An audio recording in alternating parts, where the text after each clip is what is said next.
નમસ્કાર વાલા વિદ્યાર્થી મિત્રો, ગાલા એસાઇનમેન્ટ બુક 2026 અંતર્ગત ધોરણ 12ના ગુજરાતી વિષયના પ્રશ્ન પેપરોની આપણે સોલ્યુશન કરી રહ્યા છીએ.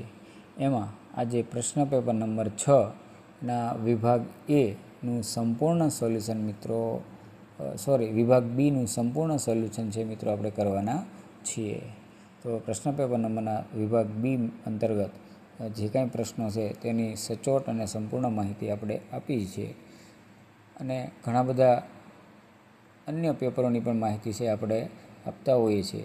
આપણે અને તમારે પીડીએફ જોતી હોય તો ટેલિગ્રામ ચેનલ છે તેની અંદર જોઈન થઈ જશો, તો જેથી તમને પીડીએફ પણ ત્યાંથી છે મળી રહેશે.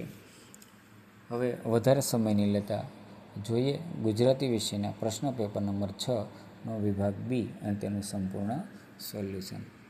વિદ્યાર્થી મિત્રો, વિભાગ બીની અંદર ગદ્ય આધારિત પ્રશ્નો હોય છે. એમાં સૌથી પહેલાં છે કે નીચે આપેલા બહુ વિકલ્પ પ્રશ્નોના ઉત્તરમાં સાચો વિકલ્પ લખી તેનો જવાબ છે લખો. એમાં છે કે જગતમાં કયો દ્વંદ્વ અનુભવાય છે? તો એમાં શોષક અને શોષિતનો એવો જવાબ છે રહેશે, જે અલગ ફોન્ટ સાથે અલગ કલરમાં મિત્રો આપવાનો પ્રયત્ન કરેલો છે. ગાલા એસાઇનમેન્ટનું સંપૂર્ણ સોલ્યુશન છે. 17મો પ્રશ્ન છે કે આપણા બધા પ્રયત્નો અને પૈસા સાર્થક થયા, આ વાક્ય કોણ કહે છે? તો જવાબ છે સયાજીરાવ. 18મો છે અનિરુદ્ધને શું સમજાવતા માતા ગળે આવી ગઈ? તો એટલે કે નથીનો અર્થ સમજાવતા આ બધું બને છે. ત્યાર પછી છે નીચેના હેતુલક્ષી પ્રશ્નોના માંગ્યા મુજબ ઉત્તર લખો. મહાત્માના માણસ પાઠના સર્જકનું નામ જણાવો. તો જવાબ આવે છે ધીરુબેન પટેલ. 20મો પ્રશ્ન ઈશ્વર સર્વવ્યાપી પાઠનું સાહિત્ય સ્વરૂપ જણાવો. તો જવાબમાં આવે છે ચિંતનાત્મક નિબંધ. 21મો પ્રશ્ન સૌજન્યશીલ પ્રભાશંકર પાઠ શામાંથી લેવામાં આવ્યો છે?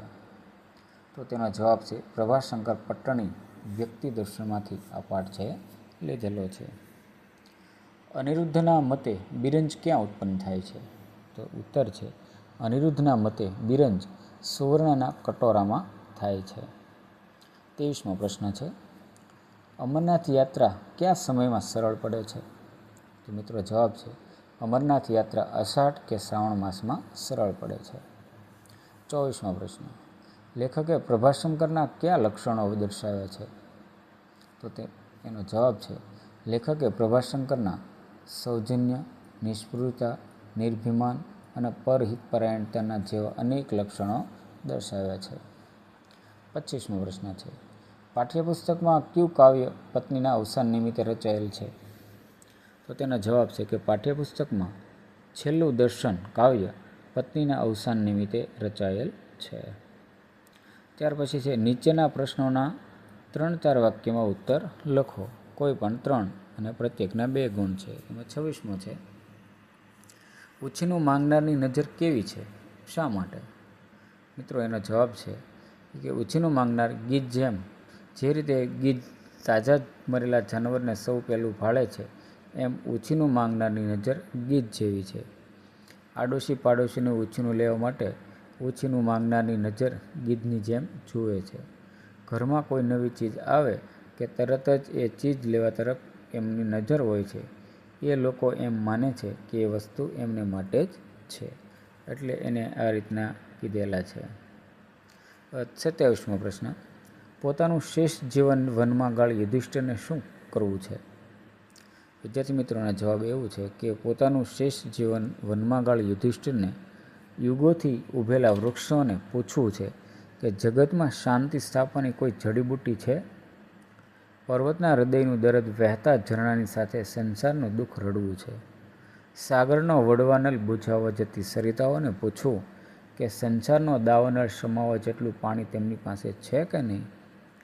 આ રીતે યુધિષ્ઠિરની વાતો હતી. 28મો પ્રશ્ન દેવરાજને પોતાના પિતા અને કુટુંબને પણ મેરુ પર શા માટે લઈ જવા છે? મિત્રો એનો જવાબ છે કે મેરુ પર તેમનું મૂળ ગામ છે. દેવરાજને મેરુ પરની ધરતી સાથેનો પોતાનો પિતા અને કુટુંબનો સંબંધ પાછો જોડી આપવો છે. હજુ એ ધરતી સાથે તેમની સૌની લાગણીના તંતુ જોડાયેલા છે. ઢોરો થઈ ગયેલા તેમના ઘર નીચે એમની લાગણી દટાયેલી છે. ત્યાં સૌ જશે અને મેરુ પરની ધરતી પર પગ મૂકશે તો તરત જ તેમના પિતા થોડા ઘોડા ખેલતા રાજકુમાર જેવી સ્ફૂર્તિ મેળવશે. તેથી દેવરાજને પોતાના પિતા અને કુટુંબને પણ મેરુ પર લઈ જવા ઈચ્છે છે. ત્યારબાદનો પ્રશ્ન મિત્રો એવો છે 29મો કે ગુરુને ત્યાં ભણવાને લીધે શ્વેતકેતુમાં શા ફેરફારો થયા? પિતા ઉદાલકના કહેવાથી શ્વેતકેતુ 12 વર્ષ સુધી ગુરુને ઘેર રહ્યો. અનેક પ્રકારની વિદ્યાઓ મેળવ્યા પછી તે વિજ્ઞાન અને ઠરેલ થયો. એનામાં કેટલાક ફેરફારો દેખાયા, પણ તે અભિમાની અને અક્કડ થઈ ગયો હતો. એ ઘણું ભણ્યો, એની બુદ્ધિ બહુ કેળવાઈ હતી, પણ તેને આટલી બધી વિદ્યા ભણ્યાનું અભિમાન તેના વર્તનમાં દેખાતું હતું. ત્યારબાદ મિત્રો છે નીચેના પ્રશ્નોના સવિસ્તર ઉત્તર લખો. 30મો પ્રશ્ન કે ઘર તરફ જતા મણિભાઈનું મનોમંથન આલેખો. તો મિત્રો આપણે સૌ જાણીએ કે મોટા પ્રશ્નમાં પ્રસ્તાવના છે હોવી જરૂરી છે. તો આ રીતે જમણી સાઈડમાં કર્તાનું નામ, કૃતિનું નામ, સાહિત્ય પ્રકાર, સંદર્ભ ગ્રંથ એ બધું લખી અને ત્યારબાદ વિદ્યાર્થી મિત્રો જવાબ લખવાનું શરૂઆત કરવી પડતી હોય છે. તો આપણે આ રીતે સવિસ્તરનો જવાબ છે મિત્રો આપેલો છે, તે તમે જોઈ શકો. થોડોક લાંબો છે એટલે તમે જોઈ લેજો, હું વાંચતો નથી. જવાબ સારી રીતે આપેલો છે. એ જ રીતે 30મો અથવાનો છે કે પંકજમની હકીકત જાણ્યા પછી નાયકે કેવું મનોમંથન અનુભવ્યું? તો મિત્રો અહીંયા પ્રસ્તાવના છે, કર્તા, કૃતિ, સાહિત્ય પ્રકાર, સંદર્ભ ગ્રંથ લખી અને મિત્રો એનો જવાબ છે લખવાનો છે. તો આ રીતે એનો જવાબ છે મિત્રો બને છે. તમે થોડી વાર વિડીયોને અટકાવીને પણ જવાબ છે જોઈ શકો છો. તો આ રીતે આખા ગાલા એસાઇનમેન્ટનું ધોરણ 12નું પ્રશ્નપત્ર નંબર 6નું વિભાગ બી ની ચર્ચા આપણે કરી. જો વિડીયો તમને સારો લાગ્યો હોય તો લાઈક શેર કરો, નવા ચેનલમાં આવો તો સબસ્ક્રાઈબ કરો અને આવા જ વિડીયો જોવા માટે મારી સાથે જોડાયેલા રહો. હવે મળીએ આપણે એક નવા જ વિડીયોમાં, એટલે કે છઠ્ઠા વિભાગનું જે અન્ય વિભાગો જે બાકી છે તેની ચર્ચા કરીશું. ત્યાં સુધી આવજો.